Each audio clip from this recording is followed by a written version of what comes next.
Sebelum melanjutkan videonya, saya ucapkan terima kasih banyak bagi kalian yang sudah setia pada channel ini. Yang baru datang silahkan klik tombol like, subscribe, dan nyalakan loncengnya agar kalian tidak ketinggalan video-video selanjutnya. Kisah pilu 3 pendaki perempuan yang ditinggal oleh rombongannya di pos 8 Gunung Bawah Karang hanya karena mereka ingin segera sampai di puncak. Alim menceritakan bahwa kejadian itu dialaminya pada Minggu pagi 13 Mei 2018 sekitar pukul 10 waktu Indonesia Tengah. Kala itu Alim dan kawan-kawannya hendak turun setelah mencapai puncak Gunung Bawah Karang. Kami sudah balik dari puncak. Pas di pos 8, 2 pendaki perempuan minta tolong ke kami, kata Alim. Ternyata 2 pendaki perempuan itu meminta tolong lantaran seorang temannya nyaris tak sadarkan diri karena hipotermia. Ia pucat wajah, kaki, dan tangannya. Dia hipo. Untung temannya yang 2 itu masih bisa bertahan, ungkapnya. Rombongan Alim dan rombongan pendaki lainnya tak tinggal diam. Dengan sigap, Alim dan kawan-kawannya membuat tandu agar bisa sesegera mungkin membawa pendaki perempuan yang terkena hipotermia ke lokasi yang lebih aman. Tandu dibuat dari tangkai pohon dan akar pohon karena tali yang dibawa teman itu pendek, ungkapnya. Dengan tandu itulah kemudian pendaki perempuan itu dibawa dengan susah payah. Sekitar 20 orang pendaki bergantian menggotong tandi untuk membawa turun pendaki perempuan itu. Alim menuturkan proses evakuasi berjalan lama dan rumit. Pasalnya medan di Gunung Bawah Karang terjal dan licin serta berlumpur akibat hujan sepanjang malam. Itu butuh sekitar 4 jam lebih. 4 jam itu hanya satu pos, dari pos 8 sampai pos 7, ungkapnya. Belakangan diketahui gadis yang mengalami hipotermia itu bernama Ina.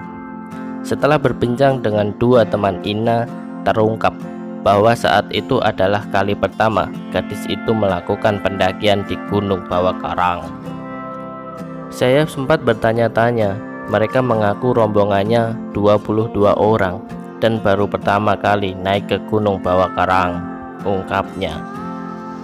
Ketiganya kemudian ditinggalkan oleh rombongannya di pos 8. Alasannya adalah karena rombongan mereka tak sabar untuk mencapai puncak Gunung Bawah Karang.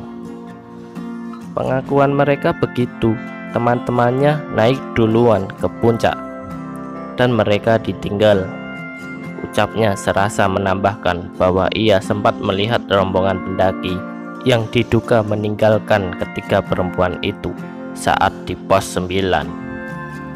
Padahal waktu itu, kata Alim, cuaca di gunung dengan ketinggian puncak 2830 meter di atas permukaan laut itu cukup ekstrim. Hujan turun lumayan lebat, angin bertiup dengan kencang, sehingga cuaca menjadi sangat dingin. Parahnya, Ina dan 2 temannya tidak membawa jas hujan sama sekali. Mereka hanya berusaha bertahan dari cuaca ekstrim itu dengan jaket. Parahnya, tidak ada ponco dan jas hujan. Mereka cuma ada jaket. Kalau jaket itu basah, sudah pasti tidak bisa menghangatkan, ucap Alim sedikit kesal. Tak lama kemudian, tim gabungan dari pos 5 menuju ke pos 7 untuk memberikan pertolongan. Hingga akhirnya Ina dapat diselamatkan. Dia sempat sekarat itu. Beruntung dia selamat, kata Alim lagi. Alim tak lagi mengetahui kabar pendaki perempuan yang ditolongnya itu sejak dijemput oleh tim gabungan di pos 7. Yang jelas saya dengar dia langsung dibawa ke puskesmas untuk diberikan pertolongan pertama, ujarnya. Sehari setelah aksi heroik Alim, pemuda itu kemudian dihubungi melalui messenger Facebook oleh seorang perempuan yang mengaku sebagai kakak dari Ina. Saya kakaknya Ina, kamu dan kawan-kawan kamu kan yang menolong adik saya. Terima kasih banyak sudah menolong adik saya. Alhamdulillah, baik-baik dia, kata Alim menirukan pesan dari perempuan yang mengaku kakak Ina. Agar kejadian serupa tak terjadi lagi, Alim berpesan agar kebersamaan harus selalu diutamakan dan jangan pernah tinggalkan rombongan hanya untuk mencapai puncak sendiri. Apalah arti sebuah puncak jika di dalamnya hanya ego yang ada?